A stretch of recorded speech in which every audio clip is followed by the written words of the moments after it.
আসসালামু আলাইকুম রহমতুল্লাহি ওয়া বারাকাতুহু নাহমাদুহু ওয়া নুসাল্লি আলা রাসূলিল কারীম আম্মা বাদ।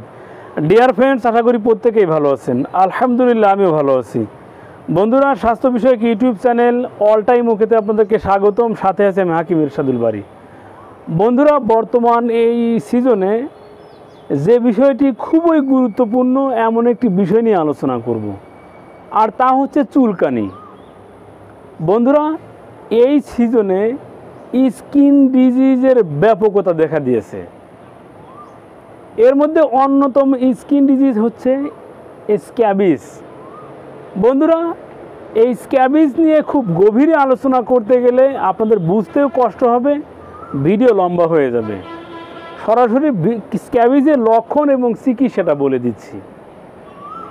বন্ধুরা, এই স্ক্যাবিস হচ্ছে ফুসকুড়ির মতো শরীরের বিভিন্ন চিপায় চাপায় হতে থাকে, লাল হয়ে যায়, চাপ দিলে হালকা পানি বের হয়।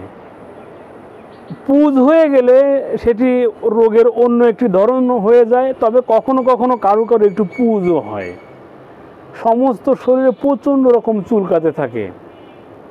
সারাদিন কম চুলকালেও রাত্রিতে ঘুমোতে গেলে বা সন্ধ্যার পর থেকেই চুলকানিটা বাড়তে থাকে।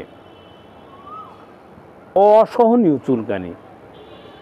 বন্ধুরা, এই চুলকানির সমস্যার বর্তমানে সমাধান খুব সহজ নয় বা সহজ হচ্ছে না। এর অন্যতম কারণ আবহাওয়ার বৈচিত্র্যতা। বন্ধুরা, শীত বিদায় নিয়েছে, শীতকাল, শীত ঋতু বিদায় নিয়েছে অনেক আগেই। বসন্ত শেষের দিকে যখন শরীর বেশ ঘামার কথা, শরীর ঘামছে না, শীত রয়েই গেছে। এর মাঝখানে এসে বৃষ্টি হানা দিচ্ছে। বুঝতেই পারছেন ঋতুর এমন বিচিত্র স্বভাব বা বৈচিত্র্যময়তা এর আগে তেমন চোখে পড়েনি। ফলে স্কিন ডিজিজ একবার হলে সহজে সারছে না, মাসের পর মাস চলে যাচ্ছে, উপশম হচ্ছে না। বন্ধুরা, কিছু সহজ সমাধান বলে দেব, ইনশাল্লাহ খুব দ্রুতই সমাধান হয়ে যাবে। প্রথমত যেটি করতে হবে, পরিষ্কার পরিচ্ছন্নতা অবলম্বন করতে হবে। আপনার শিশুকে বা আপনি নিজে বাড়িতে বৃদ্ধ পিতামাতাকে পরিষ্কার পরিচ্ছন্ন কাপড় পরিধান করান। দিন শেষে এটি খুলে ফেলুন, নতুন পোশাক পরিয়ে দিন। গোসল করতে মেডিকেটেড সাবান, অ্যান্টিসেপটিক ব্যবহার করুন। স্যাভলন, ডিটল এই পানি দিয়ে গোসল করুন।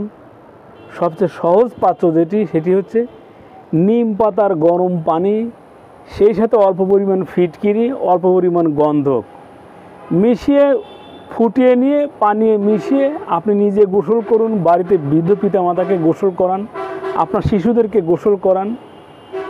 এটি হচ্ছে চিকিৎসার 70 থেকে 75%। বন্ধুরা, এরপরে যেটি মুখে পুরে খেতে হবে, সেবন করতে হবে, সেটি হচ্ছে আপনি 3 থেকে 4 গ্রামের নিম পাতার বটিকা তৈরি করুন, কড়া রোদ্রে শুকিয়ে সকাল বিকেল এটি আপনি নিজে সেবন করুন, সন্তানদেরকে সেবন করান, চুলকানিতে আক্রান্ত ব্যক্তিদেরকে সেবন করান। সেই সাথে পেয়ারার মধ্যবয়সী পাতা পরিষ্কার করে ধুয়ে সকাল বিকাল, বিশেষ করে এখন রমজান মাস চলছে, সিস্টেম অনুযায়ী সকাল বিকেল এটি চিবিয়ে রস সেবন করুন। ছোবরা ফেলে দিন অথবা ছোবরা সহ খেয়ে ফেলুন। এইভাবে নিয়মিত পেয়ারার পাতা এবং নিমের বটিকা সেবনের ফলে আপনার চুলকানি যত গভীরই হোক না কেন, চুলকানি অর্থাৎ স্কিন ডিজিজের যে কোনো অবস্থা থেকে আপনি মুক্তি পাবেন ইনশাআল্লাহ। Please trust me, trust this herbs depend on আল্লাহ। ইনশাআল্লাহ আপনার সমস্যার সমাধান হবে।